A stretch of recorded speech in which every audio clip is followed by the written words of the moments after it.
Hi guys, it's Janae and welcome back to my channel, and today I'm gonna be doing a pre-filmed read-along continuing my read-alongs for Scum Villian Self-Saving System Volume 4 because you guys kind of seem to want that. These aren't gonna be edited, I'm just gonna be going like I would during a normal live, so I hope you guys will bear with me. But yeah, I'm feeling a little bit intimidated because I'm not used to like having to review my own reading afterwards, but I hope you guys will still enjoy it. And without further ado, let's get into it. Okay, so we were at the top of page 224 for anyone who wants to follow along, I guess. So I will be premiering this though, so if you want to comment during the like premiere as if it's alive, go for it.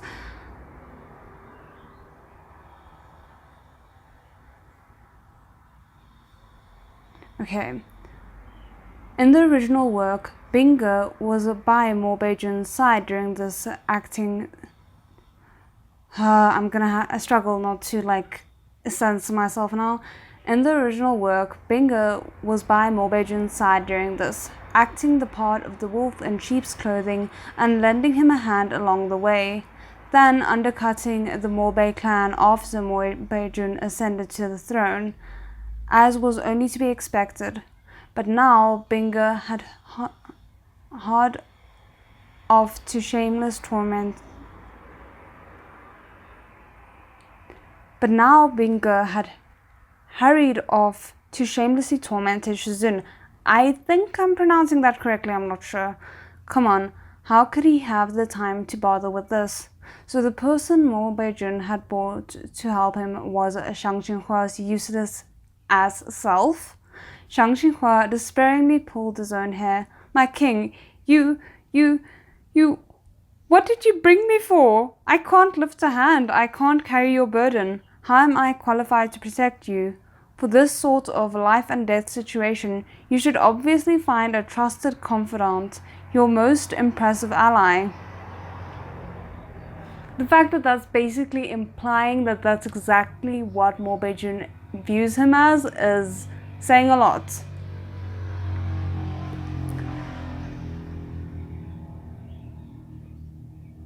So what if you had more hope of scraping Binga off his Shizun than you did of scraping burnt caramel off a pan? At least you can borrow a few thousand black armored generals from him. No matter how desperate you are, you can't call on me other than to make tea, carry water, wash clothes, and fold blankets. Exactly which of my other skills aren't amateur at best? Oh no. Without the aid of the inextinguishable halo and plot armor Xiang Xinhua had personally bestowed upon the male protagonist, at that fatal moment in 7 days, Mo Jun would. You didn't bring a single person for this important occasion? Asked Ling Guang Jun. Mo Jun was silent before he coolly replied, I didn't. Ling Guang Jun tittered. You did, didn't you? I saw. When I arrived, I encountered someone walking out. It was that Unding Peak Lord who's said to follow you. How did he anger you? He's been beaten into such a state, and here I'd heard those rumors that had me thinking your temper had changed for the better. For a long time, no one spoke. Your uncle was only asking, why are you looking at me with such an antagonistic expression?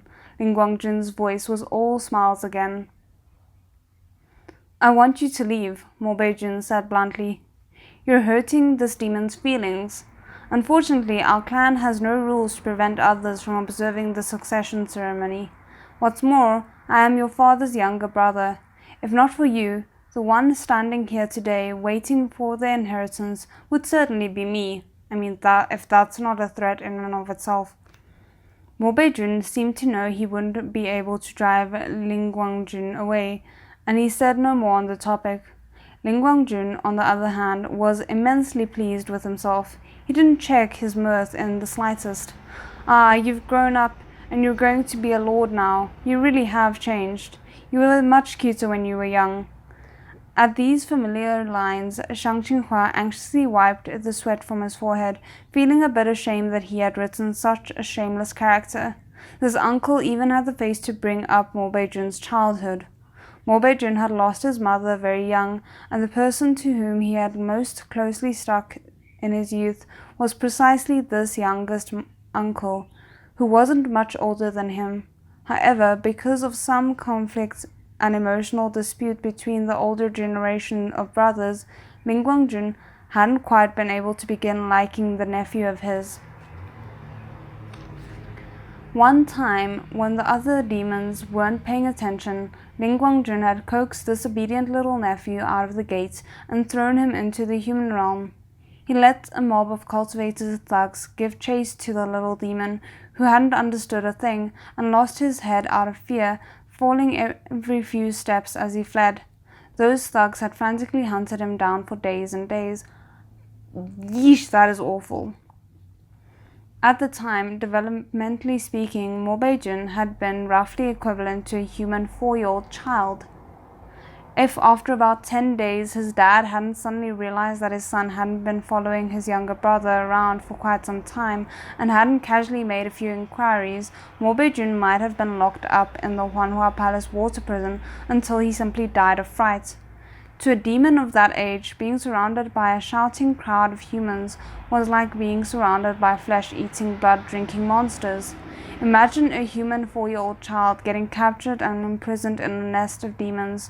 The reaction would be about the same. The former Mo Jun's head was as empty as a basin, where the basin was that of the Xinchuan basin. Either way, his son was stolen back in the end, more scared than hurt, and certainly not dead, so he didn't really pay the incident much mind. He scolded his brother a bit, then told them to keep getting along well in the future. After Mo Jun was retrieved, messy-haired and dirty-faced, he never again spoke to his formerly favorite uncle. As his age increased, he grew more and more severe, until he was in the end unwilling to speak to anyone and held a deep abhorrence for any kind of betrayal. As Shang Qinghua mentally reviewed the melodramatic backstory of the loaf young lord he had fabricated, he also did some self-reflection. That's good, at least. Also, I apologize for my neighbor just deciding to do whatever kind of grinding and work he has to do now, because that is not convenient, but also I don't have another time in which I can film this.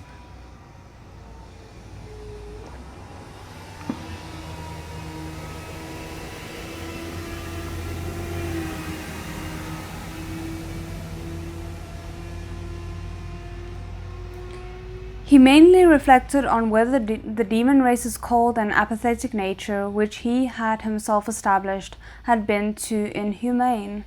Secondly, he reflected on why he hadn't just added in a world-building line like, "No idle witnesses are permitted to be present at the succession ceremony, not even direct relations." If only he'd done that, Mo Jun wouldn't have to be keeping watch beside his father's body and waiting for the time of inheritance, unable to leave, but without good reason to drive away Ling Guang Jun. Reflecting on one hand while trembling with fear on the other, Shang Qinghua passed 7 whole days until finally the last arrived. After the 7 days of observance, it was time for Mo Jun to officially inherit the marshal's aspect. He had very wisely yet to move and begin the transfer. However, he would need to begin sooner or later. "What is it?" asked Ling Guang Jun. "Why do you hesitate?" "Because you're standing right there." Okay, that was Shang Qinghua thinking, not anyone saying out loud. "Could it be you're afraid I'll strike you unawares?" Ling Guang Jun asked. "How could I? I am your uncle after all." "Mo Bei, you have to hurry. If you don't start now, you'll miss the opportunity. There won't be another chance to salvage it. You don't need me to remind you of that, do you?" If he didn't begin immediately, the martial aspect would naturally dissipate, like a giant inheritance drifting away on the wind. But if he did begin immediately, Ling Guang Jun would still be standing there like a tiger watching its prey, unquestionably harboring ill intent. Mo Jun's current situation afforded neither room to advance nor room to retreat. Everything was playing out like it had in the original. It was just that they were down an invincible Bing Ge and up a useless ass Hua Di. Oh my word. In the end, Mo Jun let out a cold laugh. Shang Qinghua gritted his teeth and, braving the possibility of being discovered by a demon and losing his neck as a reward, stuck out his head. Just then, a ball of blue light flew out of the sleeping chamber and enveloped Mo Jun. But practically in the same instant, Ling Guang Jun suddenly played his hand. Already on guard, Mo Jun spared a hand to catch this treacherous strike, but as he was preoccupied and thus a bit distracted, he let a wisp of demonic energy slip into his palm. This wisp of foreign demonic energy darted about inside Mo Jun's body. Handling it would only split his attention further, and he couldn't risk growing careless. Realizing his first strike had succeeded, Ling Guang Jun was wild with joy, but before he had time to advance another step, someone suddenly leapt out at him, dropping down from above. At first I wondered how there would be a guard here even after they were all sent away. Ling Guang Jun said coldly, "Aren't you the one who left 7 days ago? What, back to protect your master? You certainly didn't look that devoted." It was fortunate that Shang Qinghua hadn't been able to see him at first, because as soon as he did, his legs went even weaker. Though Ling Guang Jun was quite good-looking, it was that soft but treacherous type of good-looking. That pair of peach blossom eyes flashed with frosty light like poisonous needles. When he smiled, he revealed a hint of ominous pale teeth, the kind that were especially suited to tearing through raw meat. Shang Qinghua braced himself and stood in front of Mo Jun.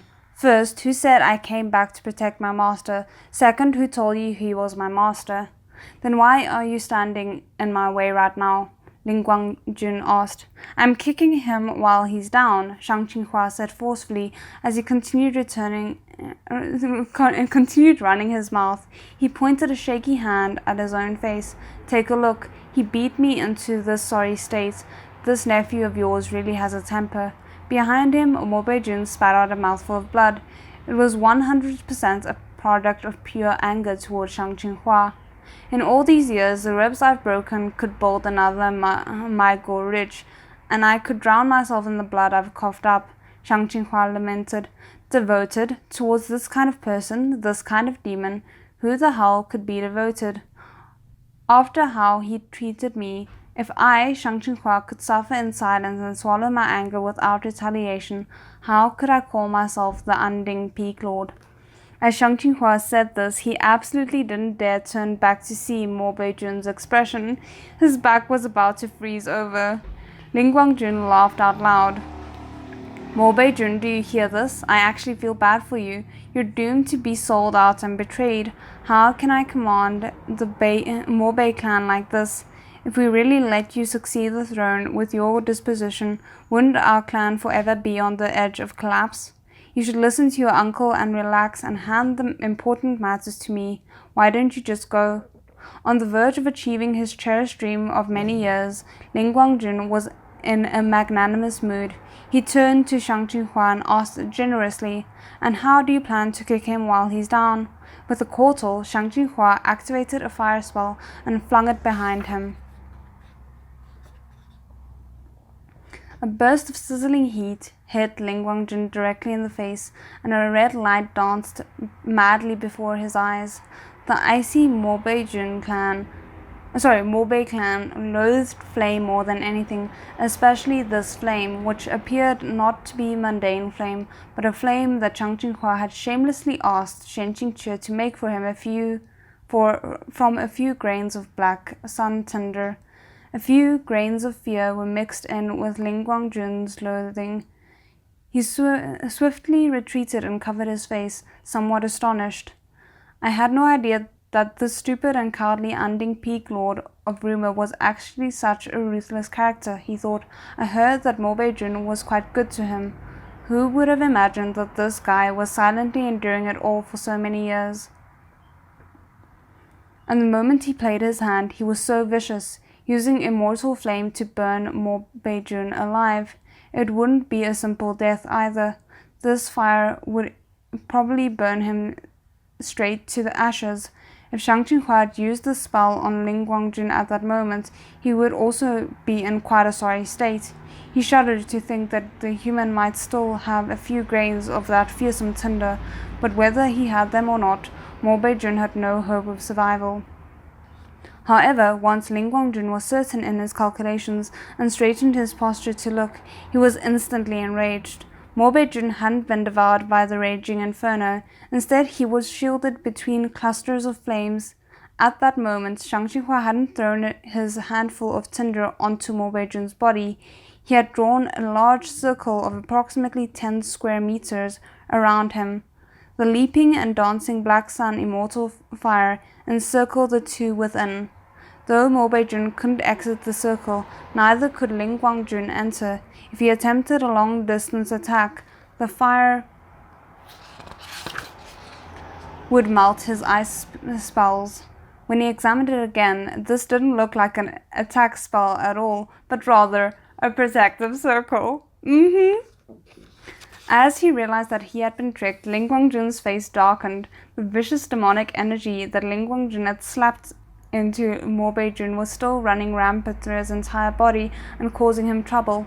He had fallen to one knee, face altering between green and white, unable to spare the effort to give anyone a single glance. Xiang circled him, flustered, but he couldn't assist. At a distance, Ling Guang Jun paced around the circle of black sunfire, sneering as he walked. I misspoke earlier. You're far more than devoted. You're practically faithful to the core. You're willing to come back and throw away your life for this disappointing nephew of mine. But I wonder, how long can your circle last? These words jabbed Xiang right in the sore spot. He had thrown all the tinder Shen Jingque had given him in one go, leaving not a single spare splinter. He squatted by Mo Jun's side to frantically, but rather uselessly, cheer him on. My king, did you hear? He wants to kill me. Your uncle wants to kill me. You have to digest it fast. I really don't know how long the circle will last. Suddenly, with giant cracks of splinter stone, icy dust and frost fluttered down from overhead. Xiang lost his footing, and he swayed a couple of times with the leaping flames. Only then did he see Ling Guang Jun remove a hand from one of the pillars in the corridor. You thought that if you didn't come out, I'd have no way to get to you? He asked. He planned to collapse the icy fortress and either crush Mo Jun to death or bury him alive.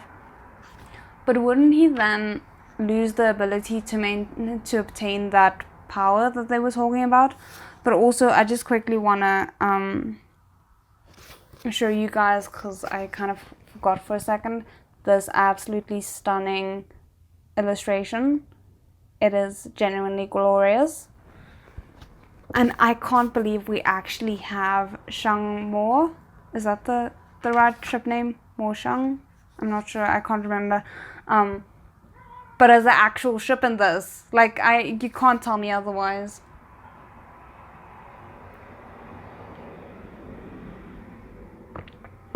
Okay. An ominous web of cracks snaked up the ice pillar. With Ling Guang Jun's second strike about to hit, Xiang said hurriedly, Coming, I'm coming right now. So, like a long-suffering frog jumping into a deeper fire, he slowly hopped out of the circle. Once he was out, he had no hope of getting back in. Agile as a spectre, Ling Guang Jun grabbed him with one hand. What's the use of you coming out alone? Withdraw the fire. In fact, Ling Guang Jun was also a touch flustered. He didn't know how long it would take Mo Jun to suppress that bit of demonic energy. If he was able to do so before the black sun fire burnt out and finished digesting that martial aspect, today's rebellion would be nothing more than a giant farce. I only know how to set fires, not put them out, said Xiang. Then make him come out. Well, my lord, look at the state of him. Even if he wanted to, he couldn't move. Ling Guang Jun sneered. putting his hand on Shang Qinghua's solar plexus. Then say, he said amiably, if your heart were to start freezing over, would he have the sudden impulse to come out? If that kind of thing can be broken through on a sudden impulse, I recommend my lord try having a sudden impulse to see if he can do just that. Shang Qinghua, you really push your luck sometimes. You were doing so well. And then he couldn't get out another word. Ling Guang Jun quietly hummed an ice spell, his tune cheerful yet malicious. Mo Bei, your uncle really didn't expect you to have a dog who refuses to betray you, even in these circumstances. Wouldn't it be a pity if you were to lose such a good hound? Near his heart grew a field of ice and snow. Shang Qinghua, lips turning purple, raised his hand. My lord, speak. If you're going to freeze my heart like this, I can't scream out loud. It doesn't sound miserable enough. You won't get and suddenly turn the sudden impulse that you want from him. I advise you to hit me instead. I promise I'll do my best to scream very miserably. Oh, but I'm very heavy-handed. If I can't control myself and beat you to death, what then? It's no problem. I can take it. I'm used to it. After suffering your nephews. Before he could finish speaking, Shang Qinghua personally experienced how heavy Ling Guang Jun's hands could be. He didn't use demonic energy, preferring to rely entirely on physical strength to attack. However, Shang Qinghua clearly heard the sound of his every broken rib, as well as the sound of his throat hissing like it was leaking air after spitting up too much blood. If this is the death of Shang Qinghua, I'm not going to be happy about it. I'm just saying.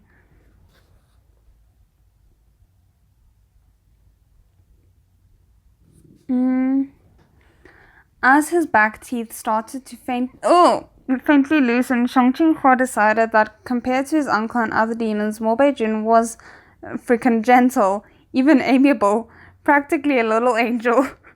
The longer he dragged this out, the more Ling Guang Jun's impatience inched towards fury. He stepped firmly onto Shang Qinghua's back and wrenched up one of his arms, grinning savagely. Didn't you promise you would try your best to scream very miserably, and yet your mouth is so secure that you haven't let out a single sound?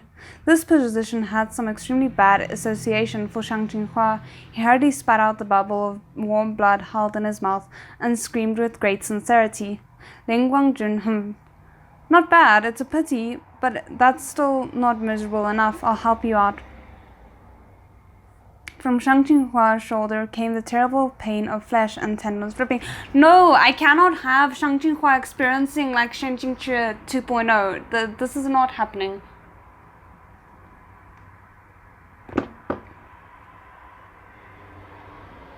What was Shang Qinghua's plan? I don't know.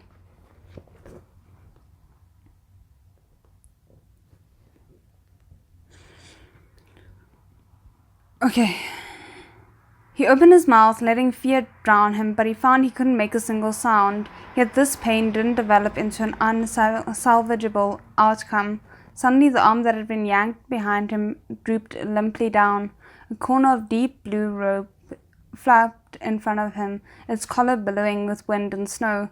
Mo Jun had caught them off guard, diving out of the fire circle to land a palm squarely on Ling Guang Jun's solar plexus. After being waylaid by this strike, half of Ling Guang Jun's chest collapsed, demonic energy streaming out of it like a giant hole had been punched through his whole body. His heart chilled. This youngster's prior ability and the power in that strike could not be spoken of in the same breath. The delay had been long enough. Mo Jun had absorbed all the martial aspects the Mo clan had passed down over generations. On top of that, he no longer feared the Black Sun immortal fire. He leapt straight through it. Though Ling Guang Jun was full of dissatisfied resentment, he was by this point likely no match for Mo Jun. He could only hardly use ice to seal his own wounds, transform into a stream of black wind, and steal out of the ice fortress. Xiang Qinghua, lying with his face pressed to the ground, didn't see any movement for a long while, and no one came to help him up. Is he still mad? Mad, he murmured internally. No matter how you look at it, I was beaten to a pulp for you, and you're not even helping me up. This is just inexcusable. Then he heard a heavy slam. Grimacing in pain and with incomparable difficulty, Xiang Qinghua turned over. Mo Jun had collapsed too.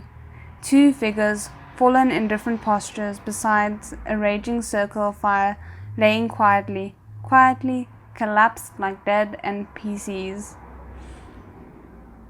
Oh my word. Xiang Qinghua finally realized that Mo Jun most likely had, in fact, not finished absorbing his clan's martial aspect, nor had he suppressed Ling Guang Jun's demonic energy. Moments ago, he really had been taken by a sudden impulse and fought with all his strength to scare Ling Guang Jun away at the last moment. Now Mo Jun had exhausted his final ounce of energy and had moreover been roasted to a crisp by a terrifying black sun immortal fire. So he had collapsed like a dead NPC. Though Mo Jun was lying straight and stiff on the ground, unable to move even a finger, his eyes were still forcefully glaring at Xiang Qinghua. Under that stare, Xiang Qinghua was no longer able to continue lying there at ease. He could only open his mouth to say, "That is, my king, you..." That bird was super loud. "Don't struggle, just lie down and slowly absorb it. The combined power of lords accumulated over generation isn't the sort of thing you can swallow down in a single gulp." That gaze didn't subside in the least. Xiang Qinghua's heart pounded like he was being showered with a rain of needles. He finally managed to catch his breath and sit up, already trembling like a Parkinson's patient. I don't like that. Now Mo Jun would finally have to listen to him. He took a deep breath. My king, in fact, in the first place, I didn't want to leave at this sort of time. I really didn't know that it just so happened to be the key moment when you were about to succeed your father's position. Why didn't you tell me about it earlier, when it was something so important? Mo Jun used his expression to say, "Kneel down, cry, and admit you were wrong, and then I'll pardon you." I am living for this. I shouldn't be, but I am.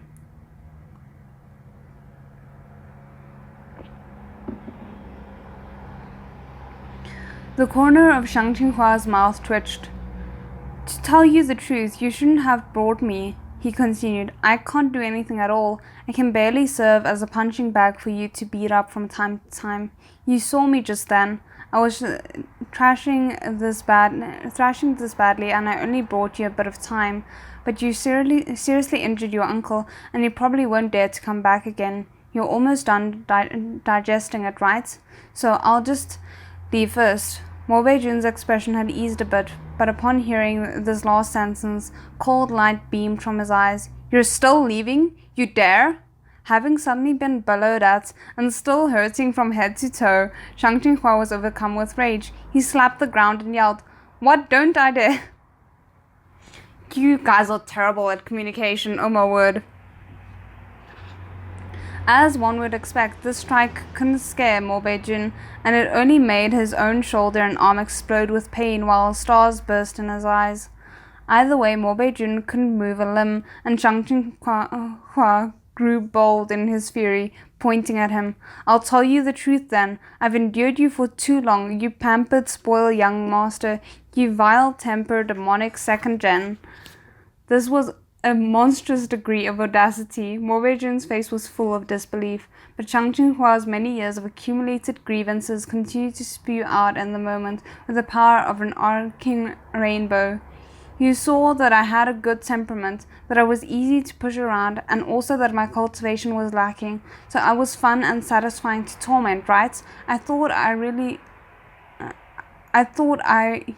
was really this,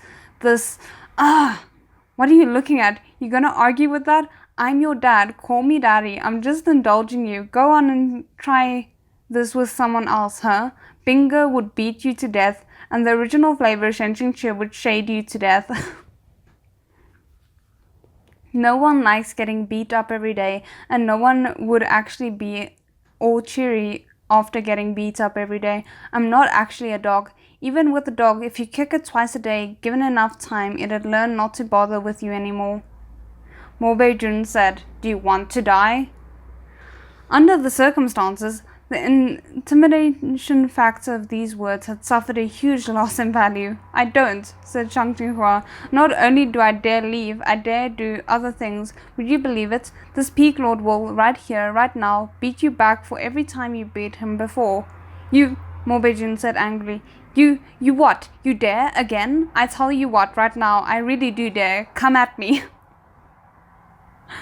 With that, Xiang Jinghua rolled up his sleeves, eagerly shaking a fist in front of Mo Jun's ashen face.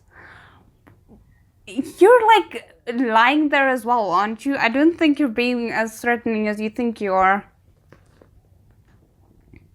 Cold blade shot from Mo Jun's gaze, but Xiang Jinghua wasn't frightened in the slightest. His fist swung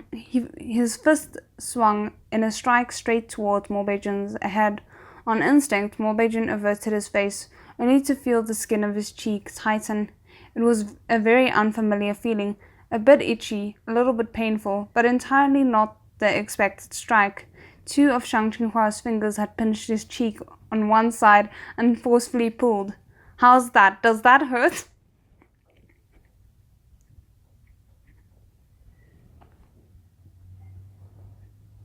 I can't. I love them so much, oh my word. While pulling, he thought, "This is not what I was thinking of doing." Beat him. Yeah, beat him while he can't move, tugging on his face and letting him off with just that. No matter how you look at it, you'll be getting the short end of the stick. But there was nothing to be done. Sure enough, Xiang Jinghua still couldn't bring himself to beat that face. Is it because it's too beautiful of a face? Cheek being pulled as it was, Mo Jun's words were unclear, but he persisted to say, "You're done." Xiang Jinghua cackled. "You have backbone. You can still threaten me in this state. Daddy admires you." His other hand joined in, pinching the other side of Mo Jun's face. Sometimes he pulled those cheeks in opposite directions, sometimes he pressed them together. Mo Jun's formerly aloof and noble image was wrecked, utterly exterminated by his treacherous pair of hands. All through it, Xiang Jinghua was repeating, "Does it hurt? Yet does it hurt?" Mo Jun refused to yield his lofty air, but it was to no avail. Things like psychological tears could not be suppressed by lofty airs alone, and in the end his cheeks were pulled until tears emerged at the corner of his eyes. "It hurts, that's right." Xiang Jinghua released his claws. "When you were beating me all the time, it was at least 10 times as painful as that. How does it feel getting tugged on? Spoiled?" Mo Jun's face went white with fury at this contemptuous "spoiled," and his cheeks were covered in green and red fingerprints. It really was a sight to shock the eyes and astonish the heart. When it came down to it, Xiang Jinghua was in truth a coward. He had just committed a crime of passion and had his bit of fun, but after the fact he began to fear being sent to the crematorium, especially when Mo Jun's face had recovered its normal shape. His expression was truly. Xiang Jinhua's heart quailed at the mere sight of it. He hurriedly patted his hem, preparing to break into a run and leave. He had skidded a few large steps away at meteoric, there we go. I was like, I know how to pronounce this word. Speed when Mo Jun shouted at his back, "If you want to keep your legs, stay there and don't move." On reflex, Xiang Jinhua obeyed the order. He didn't dare turn around. "My king, I really am leaving." "Shut up. Come back." Xiang Jinhua continued, unimpeded. "Even if you're angry, don't come looking for me. After I return, you absolutely won't be able to find me again, so don't spend energy on a useless effort. So, my king, bye then." Mo Jun nearly roared. "If you have the guts to leave, then never let me see you again." I hate this so much.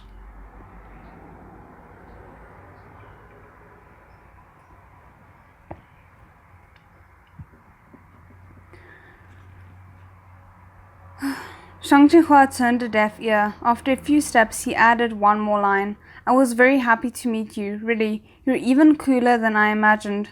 At this moment, he was in high spirits, radiating with delight and wearing precisely the same expression he had worn in the split second he first set pen to paper to describe this character's first appearance. When he reflected on his true emotions and honest feelings towards the character under his pen, this really was embarrassing. Although with parting near at hand, embarrassment was but a fleeting thing. Okay, let's see where this goes, because if they don't end up together, I'm gonna riot. I don't know at who, but I am. Shang Jinhua just didn't understand. Where was his agreed upon parting near at hand? Why was it that it had been a whole month since the system released the return home function, and yet he was still idling his life away in the world of proud immortal demon way? Oh no, I don't like that. Every time he poked open the system and faced a red and green yes and maybe next time, he consistently ended up spacing out, then clicking the button on the right and closing the interface. Next time on top of next time, just a whole bushel of next times. Shang Jinhua blamed this on chronic procrastination. All that is evil, thy name is procrastination.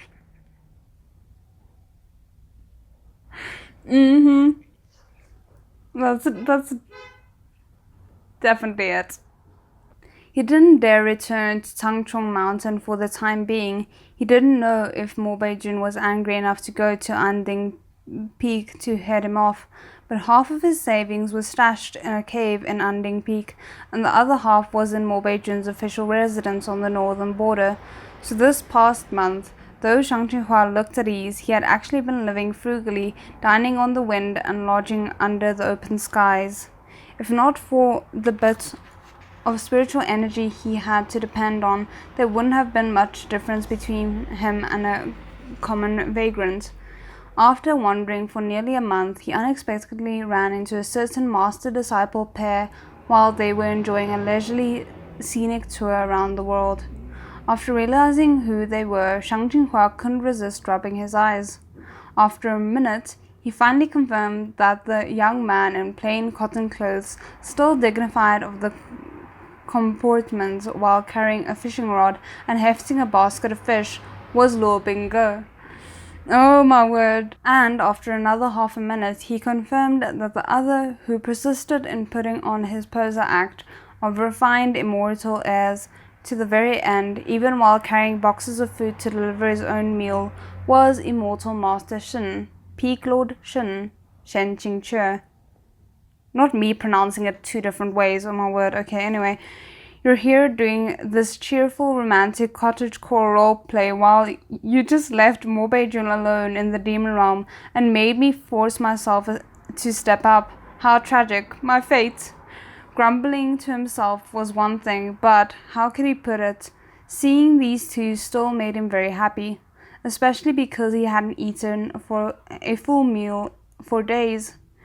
Don't complain about an immortal cultivator like him still caring about things like eating a full meal. The comment section had roasted him enough. He wasn't from Kuxing Peak. He didn't play around with Nidia. As their cottagecore life had been disturbed by someone for no good reason, Lo Binghe naturally had no good looks to bestow upon Shang Jinhua.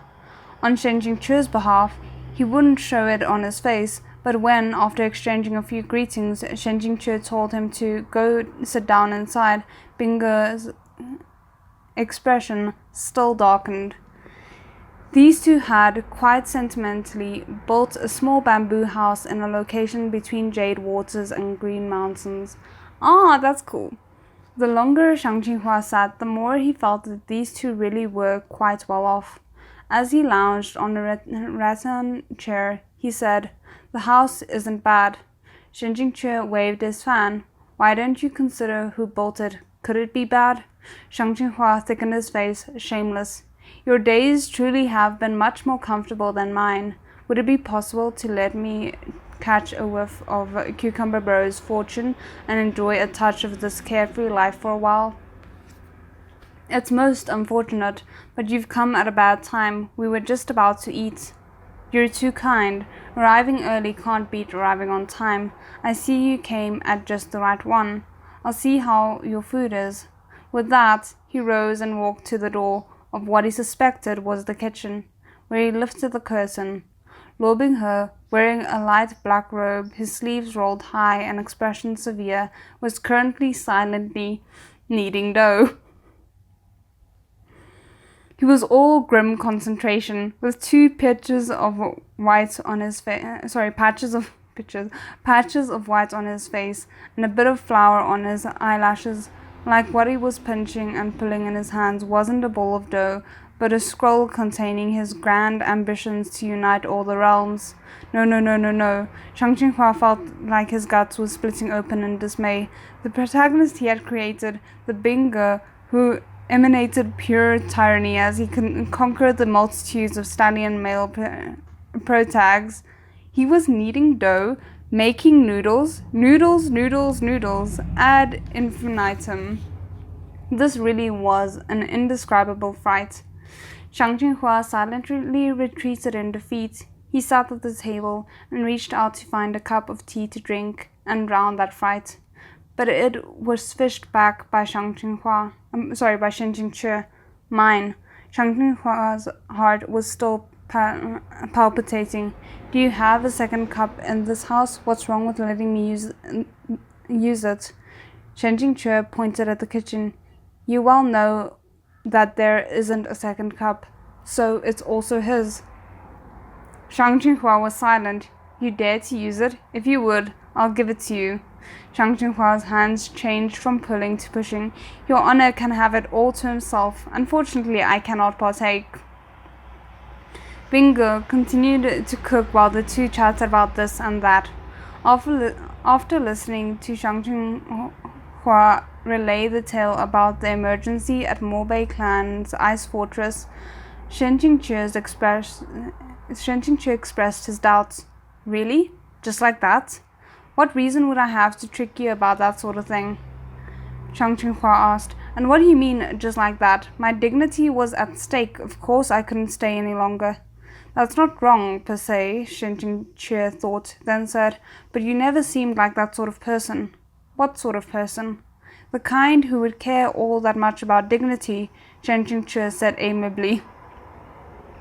He's not wrong, though. With the strength of airplane shooting towards the sky's resolve, the thickness of his face, and the tenacity of his vitality, he really hadn't seemed the sort to run after a single beating from Mo Jun. After all he had endured all those years before, how could he have suddenly become weak and sensitive and been overcome with emotion? "Cucumber bro," Xiang Qinghua said, embarrassed. "Sure, I never hesitate to sell out my principles to get upvotes and tips, and I only incidentally became Unding Peak Lord, but if you judge me for all that, you'd be the one in the wrong." "I mean, if you can't judge someone on their actions, what can you judge them on? Aren't those two things you just cited quite compatible with the conduct I'm judging you from?" But be a bit nicer to me, a bit gentler, okay? Cucumber bro, tell me, when would it be best for me to return to the modern world?" "You really want to return to the modern world?" Shen Jingque asked. "So shooting your own plane too often really is bad for your eyesight. You can't even see the crux of your own problems anymore. Wake up. You're just waiting for him to apologize, then scoop you back up and continue to lightly beat you 3 times a day." Not Shen Jingque, just laying out the facts. Oh my word. And the thing is as well, I don't think Xiang Qinghua is thinking this through properly, because it seems like he's agitating by accident Luo Binghe. And who does Luo Binghe have at his beck and call? Mo Jun.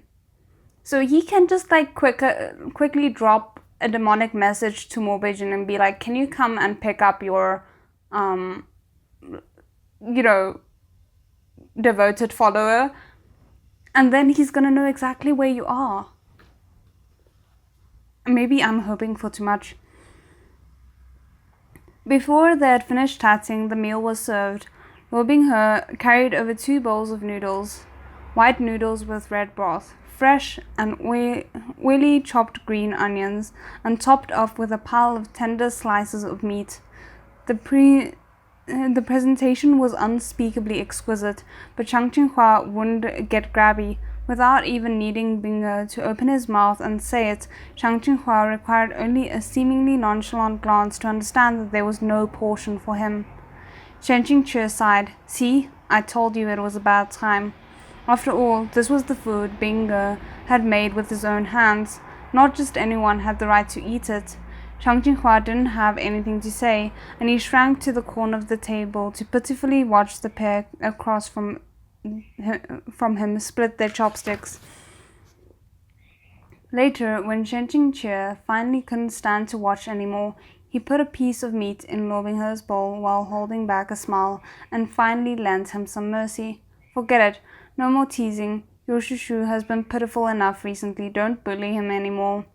Luo Binghe put this piece of meat into his mouth and said, without lifting his head, "There's more in the pot." Shang Qinghua giddily went to the pot, shovel in hand. As he held the noodles, he slurped until his eyes were brimming with hot tears. For the first time, he had the deep-seated feeling that the most reliable thing in this world was indeed the friendship of Peerless Cucumber, his comrade from the same hometown. This man is so changeable. After he had mooched a meal of incomparable delicious noodles, Shang Qinghua was already pleased beyond his expectations, and it entirely did not occur to him to ask for lodging. What a joke. He did not want to eavesdrop through Binghe's walls. The quality of the sleep he'd get was one thing, but whether Binghe would cut off his ears and boil them with tomorrow's noodles was entirely another. But look at the sort of godly days Shen Qingque is living. Then look at the sort I am. Then again, constantly comparing yourself to others will drive you to an early grave. Really though, this is preposterous. Clearly I'm the author. I'm the world's divine creator deity. Can't you at least be a bit better to me? Love your authors. Protecting authors is everyone's responsibility. Shen Qingque savored the lingering taste of the only bowl of noodles his son had ever made him, while using a piece of grass to pick his teeth, walking down the small path between the mountains. He walked and walked until his feet suddenly slid out from beneath him. There was a raven right next to the path, and Shang Qinghua had tossed his pitiful little sword, who knew where, long ago. If he fell down there, he wasn't flying back up. He burst out in a string of curses at himself. How can you slip when you're just walking on the road? You're not some female manga protagonist who comes with the super talent of tripping on flat ground. Not the call-outs. Oh my word, that's hilarious. But when he sat back down to look around, he found neither an obvious banana peel or a small tree root, only a thin puddle. Sorry, a tiny puddle, not a thin one. However, that puddle was frozen over. The short weeds all around it were also covered in faint layers of frost. Does that mean Mo Jun is close by? Please have that be the case. Shang Qinghua frantically rolled and crawled over to the closest rock face, his back against it as he sought out a bit of security. He had thought that spending too much time dilly-dallying and tempting death by not returning until Mo Jun came knocking was already the worst-case scenario. Then a certain person walked out from behind a craggy rock and drooping veins, and Shang Qinghua finally discovered that things could be even worse. No, I just saw the name. Well, look who's here. Who's this? Ling Guang Jun said. Shang Qinghua laughed dryly. Right, who is this? Ling Guang Jun patted the top of his head. Mo Jun nearly overturned the whole northern border looking for you. You sure know how to hide, huh? My lord is joking. Since when was I hiding? Right? I was also wondering, what's there to hide from? You performed such a meritorious service at the ice fortress last we met, but Mo doesn't even have the chance to reward you. I can't figure it out. Why did you run to the nothing place in the middle of nowhere? Oh, that was nothing. Xiang Qinghua repeatedly waved his hands. That was nothing to do with me. That was all Mo Jun relying on his own skill. Xiang Qinghua was denying his role in fear that Ling Guang Jun would assign him the greatest responsibility for his defeat at the Ice Fortress. I mean, I don't think you need to worry about that. I think it's already happening. Just being honest here. But unexpectedly, upon hearing this, Ling Guang Jun's face suddenly changed and his tone turned harsh. Do you mean to say that without you, a lowly, shameless, treacherous Tangchong mountain dog, to jump out and wreck all my good work halfway through, that damn youngster could have defeated me all by himself? Yes is wrong, no is also wrong. Xiang Qinghua bemoaned this injustice to the skies. How could he? Mo Jun defeated you, my lord, only because he relied on a sneak attack. Are you mocking me?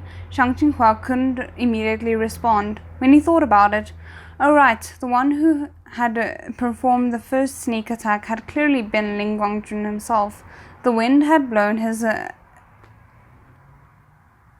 pea right back at him. No matter what he said, it was wrong. After clinging to people's thighs with an subservient smile for decades, Xiang Qinghua had at last encountered a character too difficult to flatter.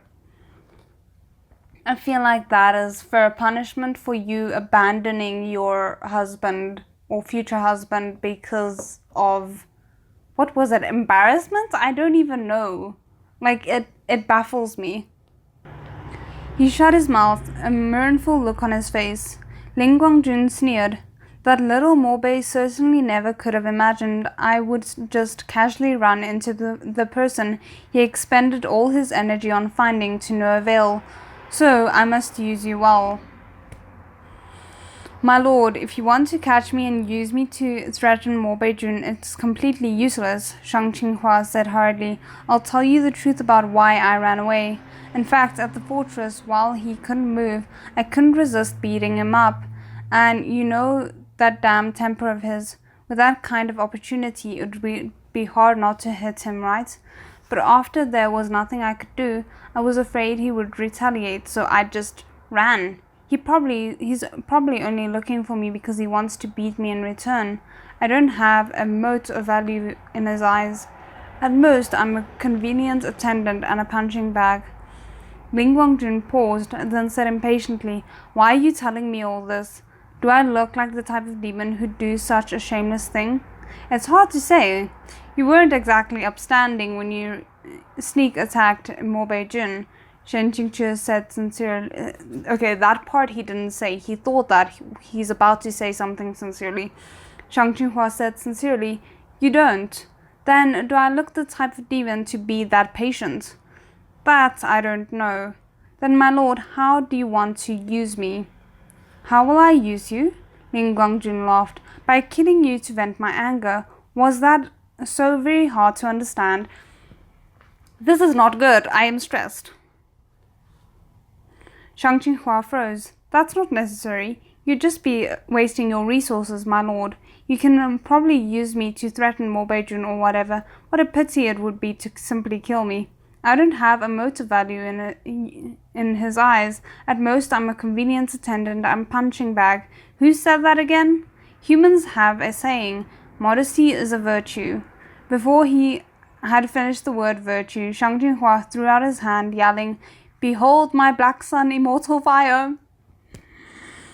Numerous balls of roiling red flame shot through the air. Frightened Ling Guang Jun darted aside to dodge. However, the flames extinguished the second they hit the ground. It clearly wasn't black sun, immortal fire, which was impervious to wind or water. That bastard Xiang Qinghua was just tricking him. Ling Guang Jun was enraged, new resentment fanning old hatred. Casually brushing his hand over a dangling drop of dew on a drooping leaf, he aimed right at Xiang Qinghua and attacked. Xiang Qinghua only felt a chill in his calf before his leg had been shot through with an ice bullet and solidified by demonic energy. He couldn't have run even if he wanted, and he crashed to the ground with a thud. Ling Guang Jun lightly pushed one foot into the kneecap of Shang Qinghua's other leg and pressed down. You're just like a cockroach, too good at running. I'll destroy your legs first. We'll see how you run then. I'm terrified right now. Shang Qinghua didn't have any integrity required to remain unyielding in the face of destruction, and his soul nearly fled in fright. My king! Speaking of the king, and he shall appear. An ice-blue silhouette fluttered into view like a spectre. Two balls of black chi collided with a crack. Ling Guang Jun clutched one of his legs, now broken at the knee, crazed with anger. You brat! Do you have to show up so promptly? Can't you just wait a bit longer? Can't you wait to arrive until I've already brought down my heel? With a kick, Mo Jun broke his other knee, then said coldly, I can't. What a mess this family dynamic is. Ling Guang Jun was quite strong-willed. Both his knees had been pulverized into powder, but he didn't scream. Instead, he cursed his nephew out all the more hysterically. You really are the seed of your frozen-faced father. You could have been like anyone, but you had to be like him. Turtle and tortoise born in the same nest. He steals and so do you. He died early, so why can't you die early too? Hell, Mo Jun said. Keep cursing and I'll send you on to keep him company. I mean, if that isn't a very solid threat, I don't know what is.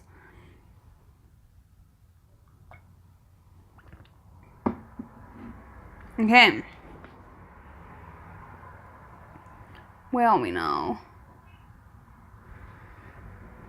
Shang Qinghua stared tongue-tied. Though he knew Ling Guang Jun had already nursed deep resentment towards his older brother, he'd never thought it would be deep enough to make him wholly lose his poison shout abuses in the street. Amidst Ling Guang Jun's crazed curses, Mo Jun casually flipped his hand and tossed him into the ravine. Falling down the ravine like that might kill a human, but a demon certainly wouldn't die. Shang Qinghua didn't remind him to pull the grass up by its roots. This was Mo Jun's own uncle, and his father had doubtlessly told him that no matter what Ling Guang Jun did, to be a bit indulgent with him. In truth, Shang Qinghua didn't want to remind Mo Jun of anything at all. If he could let him forget Shang Qinghua's existence entirely, that would be better even. Mo Jun withdrew his gaze from the bottom of the ravine. Stop right there. Shang Qinghua, dragging a perforated calf, had been about to furtively slip away. He hadn't expected to be exposed until that shout, and he froze in place. Even a pervert caught red-handed wouldn't have had as guilty a conscience. He listened to the sound of Mo Jun's footsteps treading across frost and cracking ice as he walked over, and he hurriedly covered his own face. Mo Jun seemed to be in quite the temper today. He wasn't the least bit aloof. What are you doing? Didn't you say never to let me see you again? Shang Qinghua asked awkwardly. There's no way for you to not see me now, so I'll just cover my face. Mo Jun lifted his hand, and Shang Qinghua covered his head out of habit. And this is where I'm gonna stop it for today. I'm so sorry. I wasn't planning on stopping it here, but I'm kind of glad that I get to experience this just after a quick break, because I'm really terrified but excited. I'm nerve-sighted. Is that a word? I feel like I've heard that somewhere. Anyway, I feel like this can go two ways, and I'm hoping it goes the good shippable way. But I don't want to hope too much. We'll just have to see. Okay, I stretched my legs and I'm ready for the next session.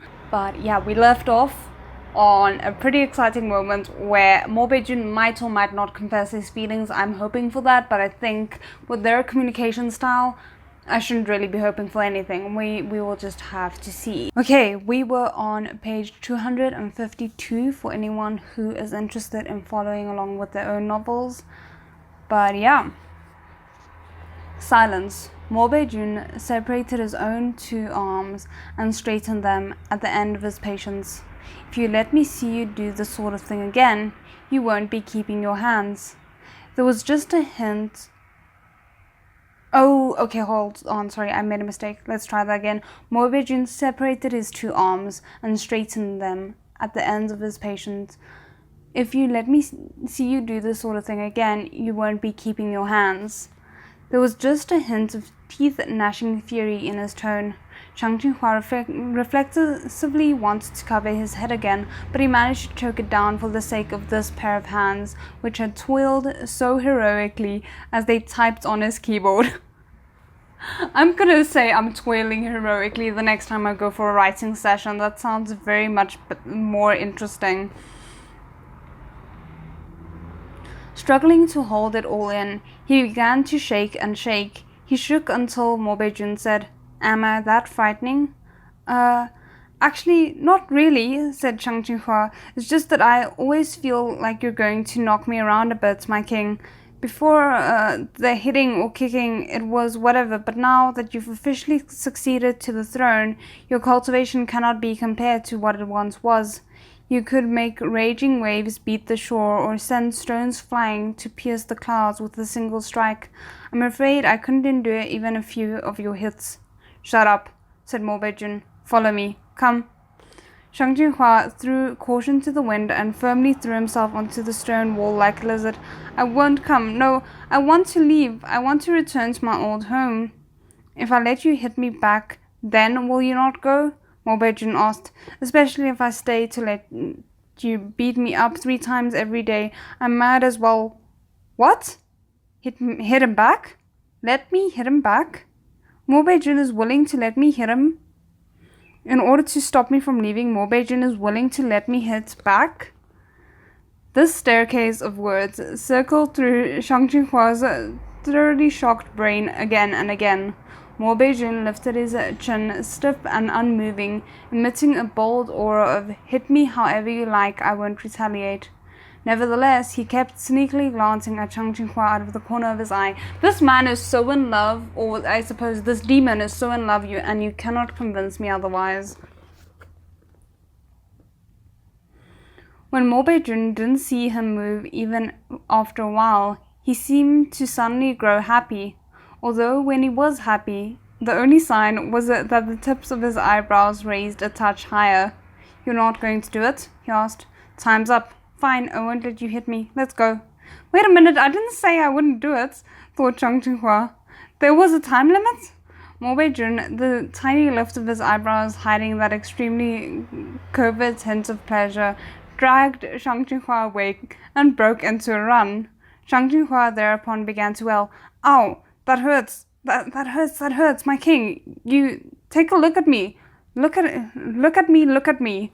Mo Jun indeed looked at him, then looked at his bloody leg. After a moment of silence, he tried to carry Xiang Jinhua on his shoulder. Xiang Jinhua howled like he was dying. My king, spare me! My king, spare me! If you carry me like this the whole way, this leg of mine really will be ruined. Are we gonna get a princess carry? Is MXTX really gonna give that to us? I don't want to get my hopes up. Then what should I do? What about find me a doctor first? Xiang Jinhua suggested, eyes filled with tears. With a click of the tongue, Mo Jun turned and left. A gust of cold wind blew by the abandoned Xiang Jinhua, dumbstruck like a wooden chicken. Had Mo Jun decided he was too much trouble? After some time, Mo Jun returned, and he was dragging a hand cart stolen from who knows where. The wooden chicken finally became a living chicken.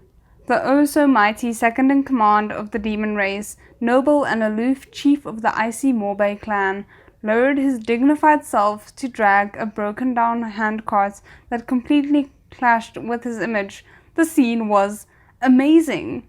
With a chuckle, Xiang Jinhua broke down again. At the sight of the blue veins faintly popping on Mo Jun's forehead, he hurriedly knitted his brows and started crying out in pain.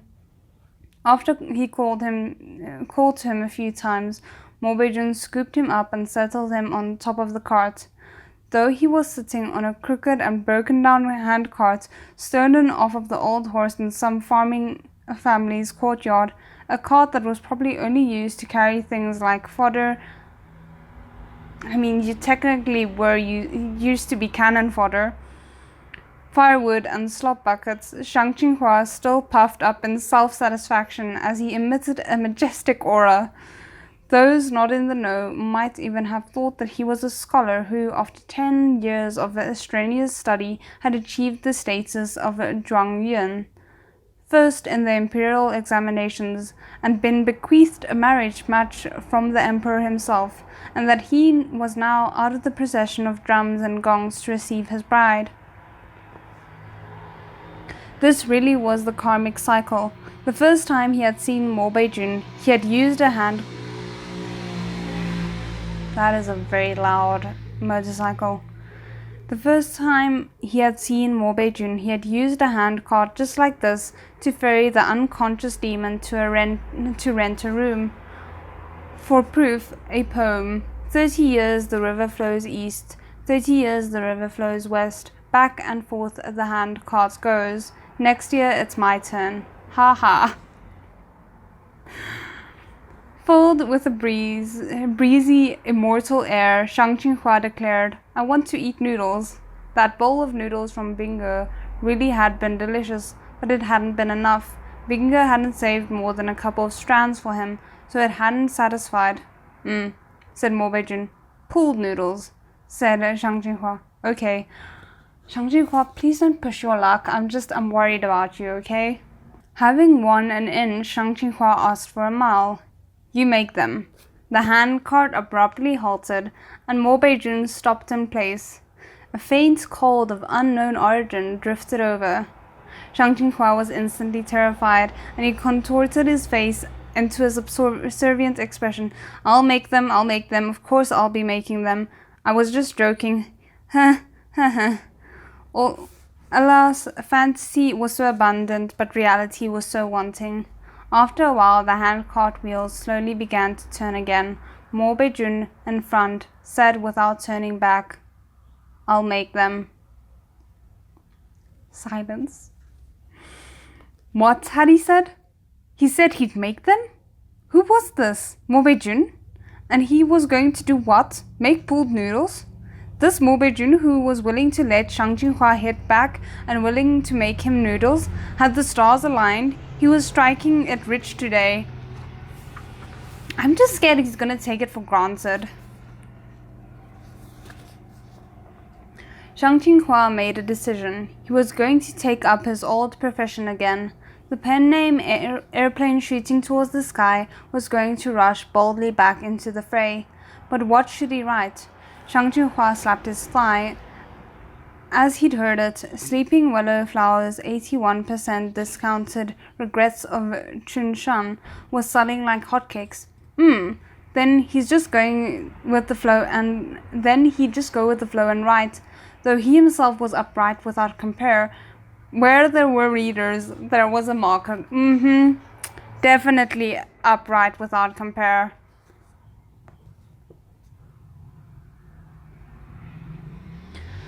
And if there was a market, he dared to write. Airplane Shooting Towards the Sky was the best at going with the flow. He'd just write whatever was popular. You couldn't go wrong with that. The first step would be to figure out a good title that would be well received by the masses, such as Secret Annals, I don't know how to pronounce that, of Qingjing Peak, or My Disciple Can't Be This Cute, or How Lovely My Shizun, or something like that. He'd have to mull it over. His prose wasn't as good as Sleeping Willow Flowers, but that was all right. Airplane Shooting Towards the Sky had never sold because of his writing style. On top of that, Airplane Shooting Towards the Sky didn't like how Sleeping Willow Flower, The Three Holy Mothers, and the rest kept such a tight focus. They wrote all kinds of stories, but in the end they were only ever about changing Chia and Luo Binghe. Their scope was way too narrow. In fact, as he saw it, it was entirely possible to be more daring and unbridled.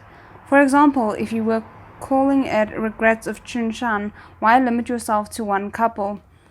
With a beauty like Liu Qingge on hand, wasn't it just a pity to not write him? Liu Qingge might murder you, let's just be honest here. Yu Qingyan was also a beautiful fellow of a noble bearing, accomplished in business and perfect spouse material.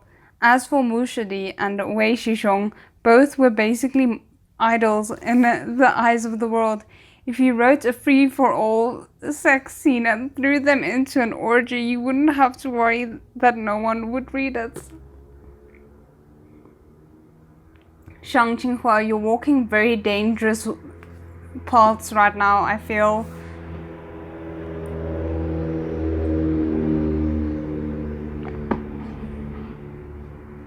In short, as long as he was sufficiently explicit, depraved, and shameless, sooner or later he'd once again become a hegemon of the land's literati. He wouldn't even need to sell homemade soap to become a prosperous and dazzling entrepreneur. Airplane shooting towards the sky propped up his legs, the handcart creaking and swaying along on the bumpy mountain road. The evening sun descended in the west, and Mo Jun pulled him along, going in who knew what direction. This story was riddled with landmines, a whole chaotic mess with grade school level writing, and maybe the more serious readers would throw it down with a curse of, "What nonsense is this?" But Great Master, Airplane Shooting Towards the Sky, was used to making excuses for his own fraudulent behavior. He could throw out 1,000 "it's justs" to smooth things over. For example, it's just reading a novel. It's like living your life. Just have a good time. Why take it so seriously? It's just a silly novel the author wrote for fun. Don't set your expectations too high, everyone, and please bear with me. It's just brainless satisfying read. Wake up. What did you expect to read? It's just. It was just that he really very much liked the story he'd written. No! What? We're not getting any closure on the fact that MXTX set up this fantastic side couple? Are you kidding me? I'm gonna just drink my tea and stew for a bit here. What? Obviously, we're gonna continue on to the next chapter, but I'm assuming it's a new extra that has nothing to do with Shang Qinghua, which I'm just very sad about. I will definitely have to read some fan fiction. For a moment there, I thought they were gonna be very fourth wall breaky and have Shang Qinghua write stories about Mo Jun, and then Mo Jun would have expectations be created and things like that, and it would be a lot of fun and games. But that being said, you can't deal with all of that in the few pages remaining, so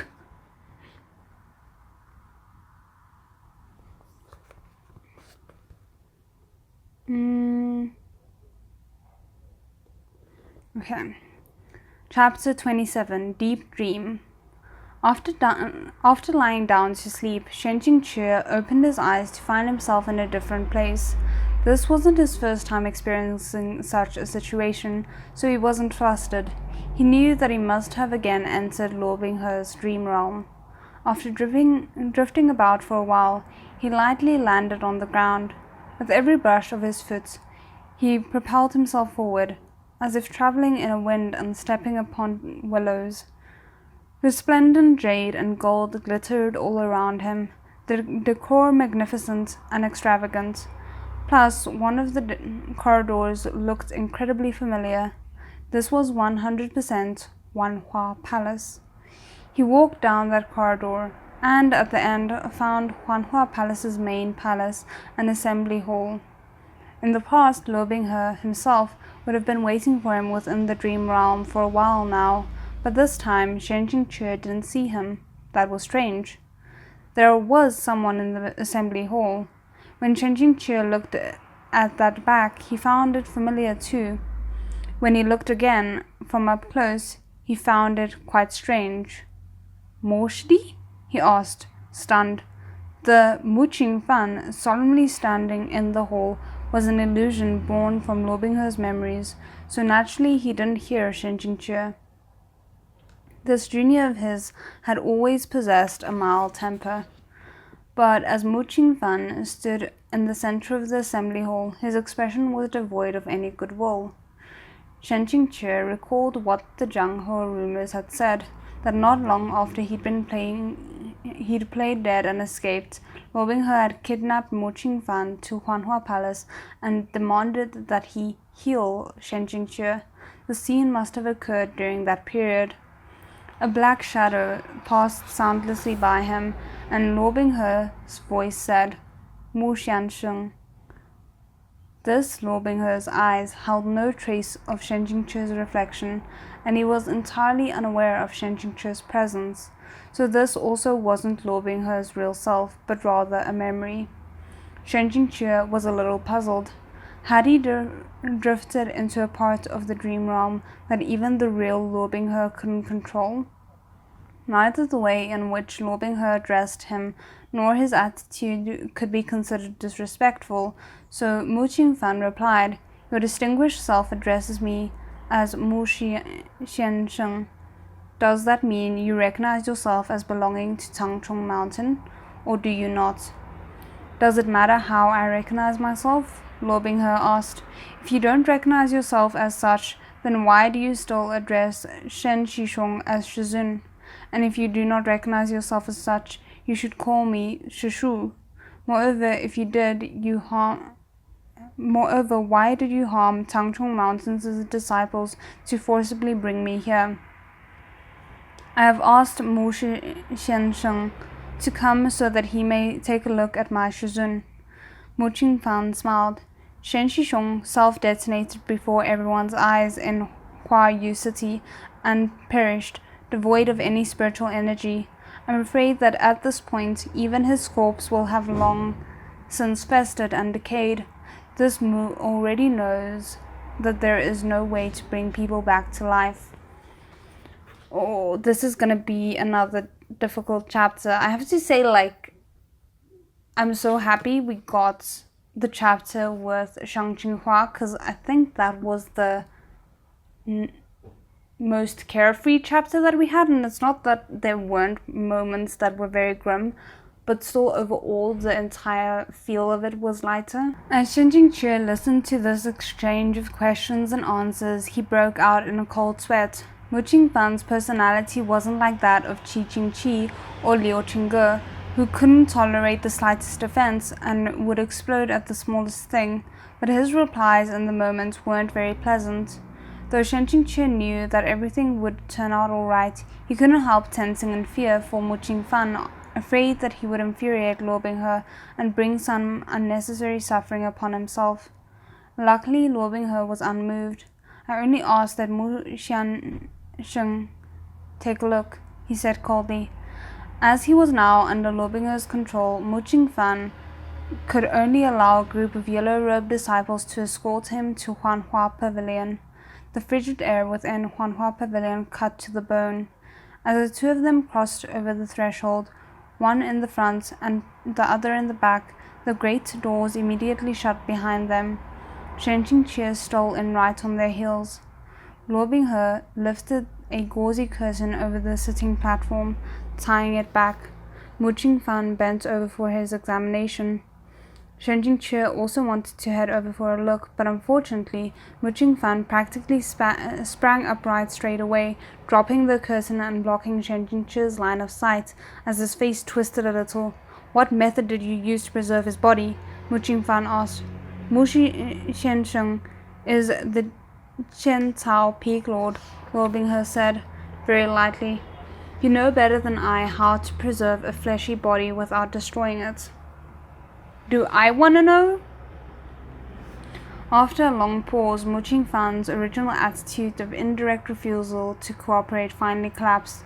Forcibly channeling your spiritual energy into Shen Shishong's corpse every day does barely anything. You just barely prevent his body's decay while consuming an enormous amount of spiritual power. Furthermore, the moment you stop for a single day, all of your prior efforts will go to waste. With all due respect, Shen Shishong has already Chen Cao Peak's medical skills are the best in the world, Luo Binghe interrupted. Moreover, Mu Xiansheng is a peak lord. You must know of some alternative. There is none, said Mo Jun. Faced with this stubbornness, Lo Binghe's already thin patience finally wore out completely. If there isn't a way, think of one, he sneered. Until Mu Xiancheng thinks of an alternative, he has no need to return to Tangchong Mountain. With a fierce wave of his sleeve, the great door of Huanhua Pavilion suddenly burst open, startling Mo Jun. Before he recovered, he'd been thrown out of the pavilion, and a group of yellow-robed disciples promptly surged forward to grab him, having been waiting all this while. Right after, the doors slammed shut. A gust of cold wind blew through the pavilion. The candle fire within swayed, flickering between light and dark. Suddenly, Lo Binghe called in his direction, "Shizun?" Shen Qingqi's initial reaction was to startle. He thought that the Lo Binghe in the memory had seen him. However, he soon realized that Lo Binghe was only calling to him for the sake of it. He held no expectations that someone would answer.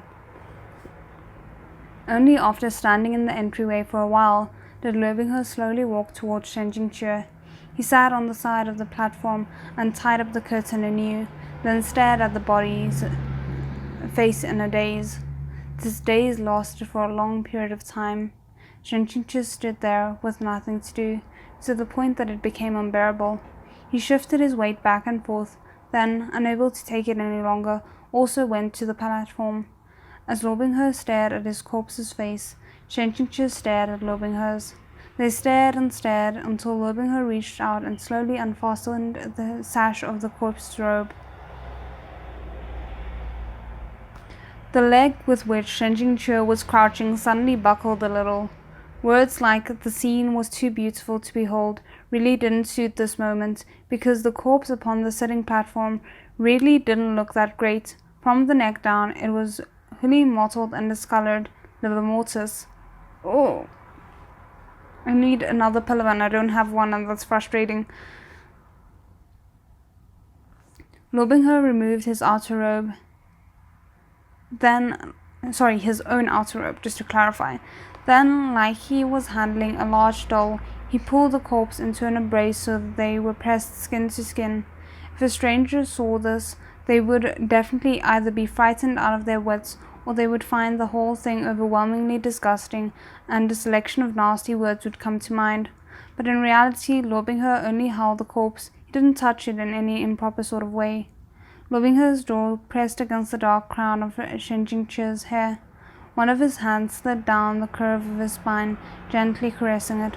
While he did so, he sent large amounts of spiritual energy into the body. The green-purple spots of liver mortis slowly faded, and the skin once again became a smooth snow white.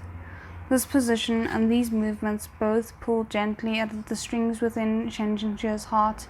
He remembered. He'd once performed these exact movements for Lo Binghe.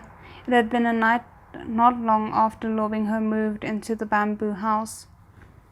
Oh, that is interesting. Sorry about that, my camera battery died, so I had to quickly change it out, but we were on the kind of top of page 264. It was a winter night, a frigid wind wailing through the forests of Qingjing Peak, the thousands of bamboo stalks rustling with the gusts. Shen Qingqi reclined upon his bed, not sleeping but resting with his eyes closed.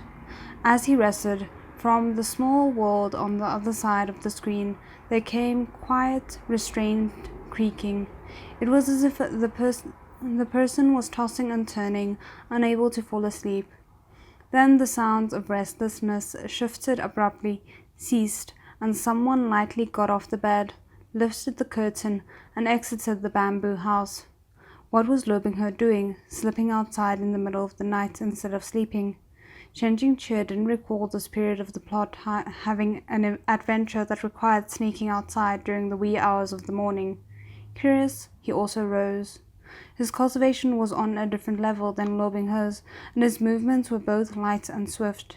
Therefore, even once he'd circled around to come up behind Lo Binghe's back, his disciple completely failed to notice. Lo Binghe hadn't gone very far either. He hadn't headed to some secret and mysterious location for an adventure, Rather, he simply stood in the backyard before he pulled out a small stool to sit on. The clothes on his upper body had already been removed. They now lay neatly folded upon his left thigh, while his right hand poured a small amount of something into his left palm, which he applied to his body. When he rubbed himself a couple of times thereafter, soft gasped breaths escaped his mouth. Beneath the moonlight, his youthful 15 or 16-year-old body wasn't frail, but it also wasn't strong. It was covered with belt after belt of purple bruises, and the faint fragrance of medicine and alcohol drifted over on the night wind. "Lo Bing-he," said Chen Jingque. The person in question jumped in shock. Springing up from the stool, the neatly folded shirt fell to the ground. "Shizun," said Lo Bing-he, astounded. "Why are you awake?" Chen Jingque walked over to him. This master wasn't sleeping. "Did this disciple wake Shizun?" asked Lo Bing-he. "I'm sorry. I came out because I didn't want to disturb Shizun's rest, but to think I still—" So the child had been afraid that his tossing and turning would wake him. That's why he'd come out in the dead of night to apply a medicinal tincture to himself.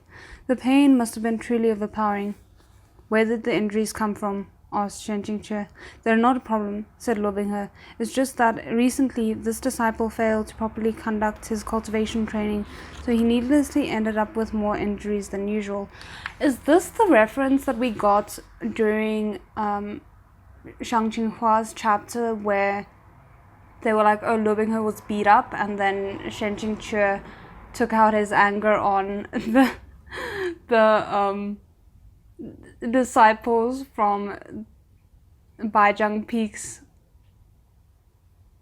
side via like having Liu Qingge beat them up? Oh my word, let's see.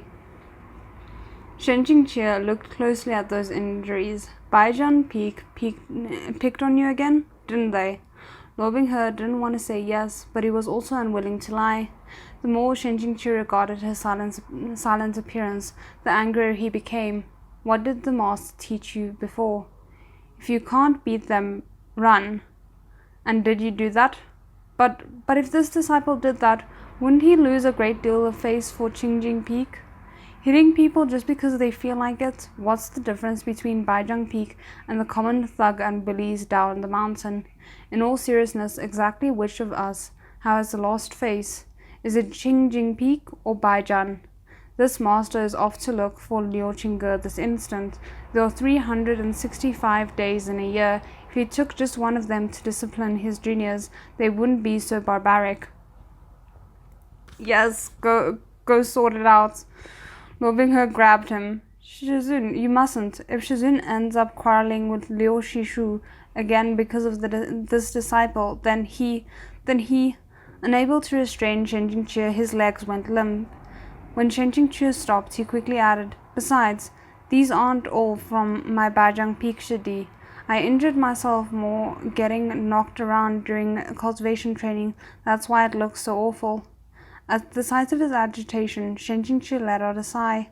When cultivating, one must proceed gradually and step by step, following the natural path. How can one force growth? As you are, it's as if you're uprooting sprouts to make them taller. If you end up damaging your base, won't you live a life full of regrets? And one day, Shen Jingque would definitely think of some way to teach those Baijiang Peak brutes a lesson. He'd even use Liu Qingge to discipline them, so they'd be unable to voice their objections. The 7th ranked Peak had dared to challenge the 2nd ranked. Had they no concept of seniority at all? How could he let this go? "Yes," Lo Bing-he murmured. "You should head inside," said Shen Jingque. Lo Bing-he waved his hands back and forth. "No, I'll stay outside. If I go in, I'll disturb Shizun's rest." Shen Jingque curled his finger, and the shirt on the ground flew into his hand.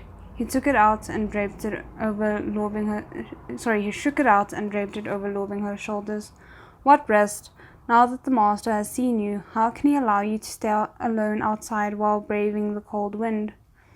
Once the two of them were back inside the bamboo house, Lo Bing-he wanted to return to his bed, but Shen Jingche took the medicine he was holding and gestured for him to get on the couch in his personal chamber. Luo Binghe was pulled over to it, still stunned, and he remained so until Shen Jingche started to unfasten the sash he'd just retied. Then his entire face flushed red as he pulled his collar tightly shut and backed up several steps. Shizhen, what are you doing? Shen Jingche shook the little bottle of medicine. Applying medicine for you. I'll massage your bruises after. No need, I'll do it myself. Luo Binghe flung himself forward, trying to grab the bottle. But Shen Jingche flipped his right hand over and grabbed his wrist. He pulled Luo Binghe's arm towards him and said expressionlessly, "Can you see the location of the bruises on your back?" Luo Binghe shivered. I'll just apply it everywhere. He still refused to give up on retaking the bottle. Normally, Luo Binghe was unfailingly submissive, gentle, and calm. This was the first time Shen Jingche had seen him with his ears so red that they seemed about to drip blood. He found it amusing, and he thought that it was probably because the child had grown up a little.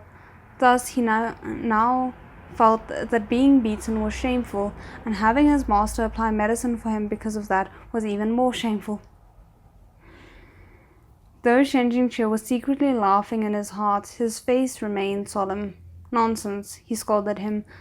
Chen Tao Peak always sends a set amount of medicine every time. How can we let you waste it so?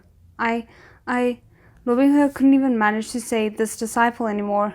Tears welled in his eyes as he held his shirt tightly closed over his chest, looking like he'd completely lost his wits. Shen Jingche grasped him by the shoulder to swirl him around. Then he swept off his shirt in one go before applying the liquid inside the little bottle to the wounds on his back. Taken by surprise, Luo Binghe made a small sound. Shen Jingche swiftly lessened the force of his touch. Was I pressing too hard? Luo Binghe shook his head violently. Then what are you crying for? You're a big, strong man, yet you can't withstand even this tiny bit of pain? Luo Binghe's voice was like a mosquito. No, it's not pain. Putting aside his worries, Shen Jingche rubbed the wounds for a while, then attempted to send a slow stream of spiritual energy into Luo Binghe from his palm. Luo Binghe cried out again. Shen Jingche was confused. How can you make such a fuss? You've entirely lost your sense of decorum. Can you claim to be a disciple of my Qingjing Peak with such manners? This disciple is fine now that the medicine has been applied, Luo Binghe said in a quavering voice. Shizun doesn't need to waste his energy. Shen Jingche's right palm pressed seamlessly against the bare skin of Luo Binghe's back as it moved slowly. Does this feel alright? Luo Binghe was really definitely out here experiencing a severe case of gay panic in this moment, I feel. Luo Binghe didn't speak. He seemed to be biting his lip. Shen Jingche had one hand on his waist as he massaged, light and gentle, but internally he was confused. Did it not feel good? I think it's the opposite problem, Shen Jingche. I think it's because it feels too good. That couldn't be. He hadn't misremembered the body's acupoints, and the level of spiritual energy ought to be just right. The bruises had faded by quite a bit as well, so why did Luo Binghe seem so agonized? It couldn't be. Was Shen Jingche one of those people who was all thumbs? Oh my word, I love him. He withdrew his hand and Luo Binghe breathed a sigh of relief, his eyes bloodshot. He could never have predicted that in the next moment he would be yanked into someone's arms and wholly enveloped into an embrace. While holding Luo Binghe, Shen Jingche lay down on the couch. Luo Binghe sounded like he was about to breathe his last breath. Shizun! Shen Jingche hadn't removed his inner robes, but there was only a thin layer between them as their heartbeats pounded against each other. There was a greater contact area within their embrace, hence the amount of spiritual energy that could be transmitted was also greater. It wouldn't be fast enough if we use only my palm, said Shen Jingche. If we stay like this for a moment, once the master's meridians finally finish circulating a couple of times, your wounds will be about healed as well. It will be far more efficient than any medicine. Lo Binghe thrashed about in his arms like a little hedgehog. Shizun, I'm covered in medicine. The friction from his struggle incited a fire within Shen Jingque, an emotional fire. He gave Lo Binghe's back a firm warning slap. What are you squirming for? He asked, manner dignified. I'm treating you. Be good. That part he thought. After that slap, which was neither light nor hard, Lo Binghe stiffened into a stick being roasted over an open flame. At that, long suffering and tortured. Shizun, this isn't appropriate, said the stick. Let me go. Oh no. Lo Binghe, if you were Ying Ying, this master would obviously never do something like this, even if you weren't squirming about so much, said Shen Jingque. But you aren't a young maiden. Are you afraid this master will eat you? Oh, that must have been a bruise to the ego, goodness. At this, Lo Binghe indeed stopped squirming, though his point of focus had strayed. Shizun is saying that he wouldn't do this to Ning Shijie? If the person injured that night had been Ning Ying, even if he'd given Shen Jingque 100 shots of courage, he would still never have dared to use this method of treatment. Unfortunately, he couldn't loudly proclaim his shining purity and perfect sincerity to the entire world. Of course not, he said resolutely. Then, Lo Binghe said, then if it weren't Ning Shijie but another disciple who was injured, would Shizun do this? Shen Jingque paused. What nonsense is going through your head? Calm your mind and breathe. The hedgehog in his arms finally settled down. Satisfied, Shen Jingque picked the most comfortable position he could and hooked his chin over Lo Binghe's head. Freeing up one hand, he used it to trace the disciple's spine, gently stroking it over and over in a pacifying manner. He didn't get to be comfortable for very long when holding Lo Binghe began to grow difficult.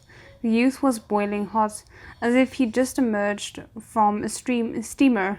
The sweat from his upper body had practically soaked through Shen Jingque's inner robe. Shen Jingque was astounded. Surely the spiritual energy he'd sent Lo Binghe hadn't managed to give him a fever. He was about to yank Lo Binghe's face up to study his complexion, but what he got was a handful of fine sweat slick. What? But what he got was a handful of fine sweat, slick and slippery. The body within his embrace suddenly began to thrash with all its might, like a great white fish out of water. Lo Binghe slid out of his arms and fell to the bamboo couch with a crash. It didn't stop there. What followed was a terrible sounding clang. Then a bang. Lo Binghe had kicked over the stool and knocked his head into the screen. Then, like he'd gone mad, he crawled and rolled to his feet and rushed out of Bamboo House. What just happened? At the end of this whole spectacle, Shen Jingque was left frozen stiff on the couch. For a while he sat there in utter bewilderment before he finally defrosted, jumping off the couch and chasing after him. Lo Binghe had already sprinted several meters ahead. As he ran, he yelled, "I'm sorry, Shizun."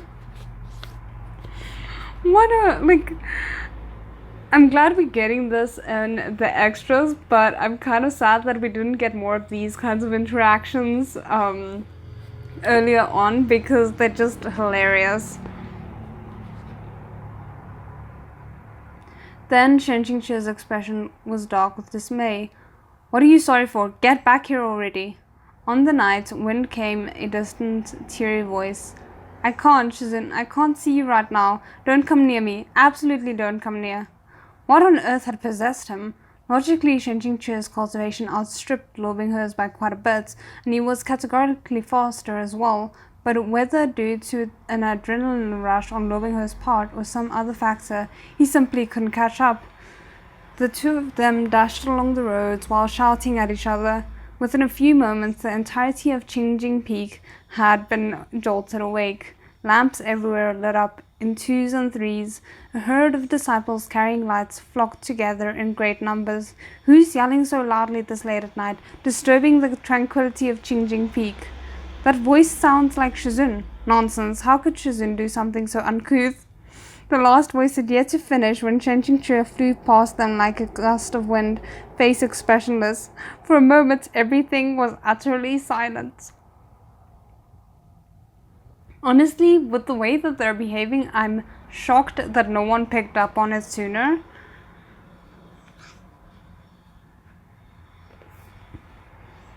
Chen Qingque worried that with Lo Binghe's mindless running, he'd fail to watch his step and wind up falling off a cliff.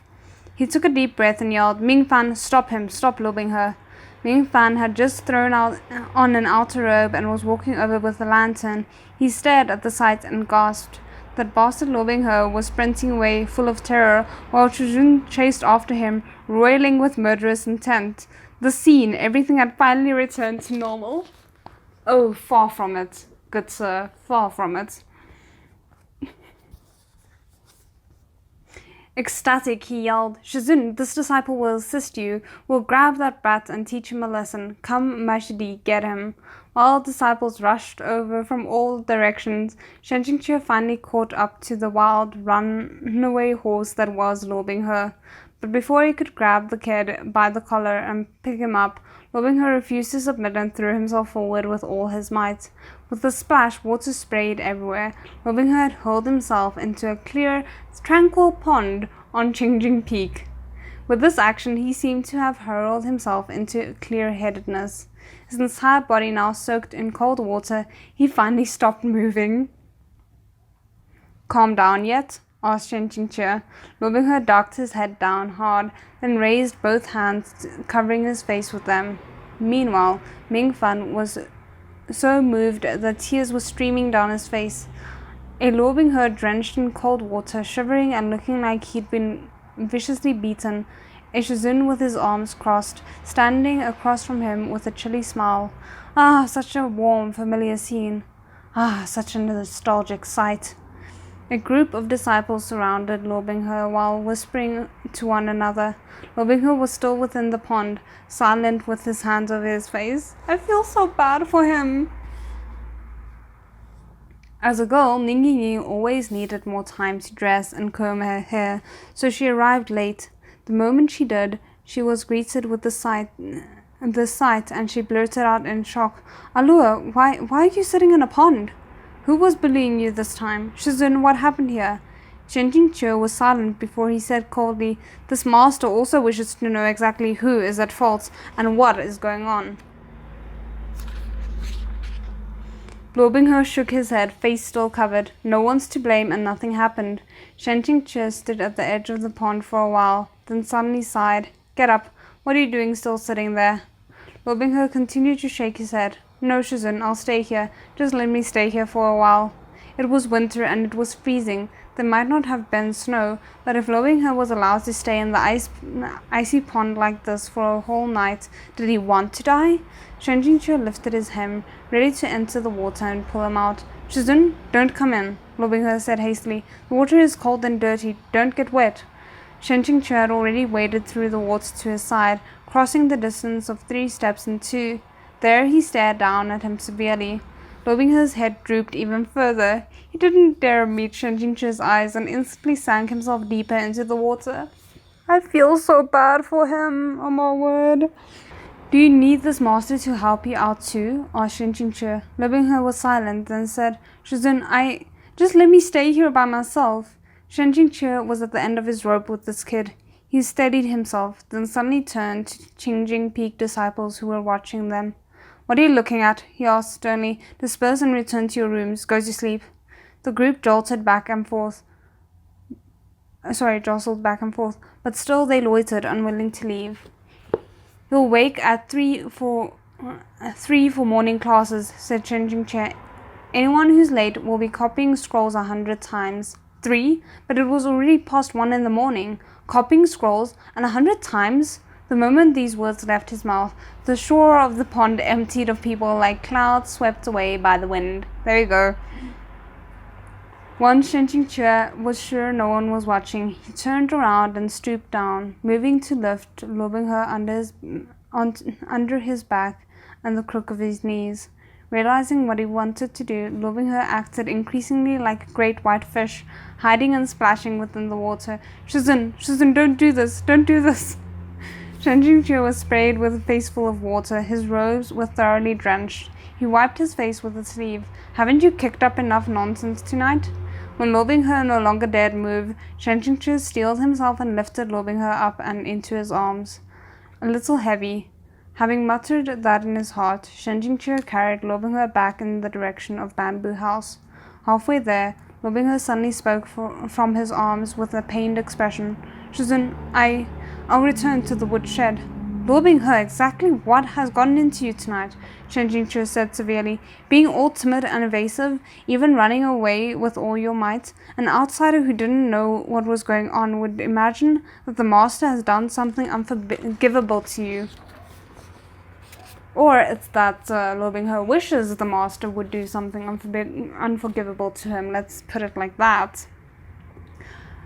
The Lo Binghe of that night had truly disgraced himself and destroyed his own reputation. A dark past. That was 100% Lo Binghe's dark past. Later, Shen Qingque had at times recalled the incident and used it to tease Lo Binghe. But Lo Binghe wouldn't even blush. He'd truly grown up, and his face had grown thicker too. I was at the age when one is most susceptible to passions, he would explain. The person I most admired had held me in his arms, and he both hugged and rubbed himself against me. Shizun, how could you ask me to keep myself under control? Having realized my feelings, I was unable to control my body's reactions, but I was afraid you'd notice. What could I have done other than make a fool of myself?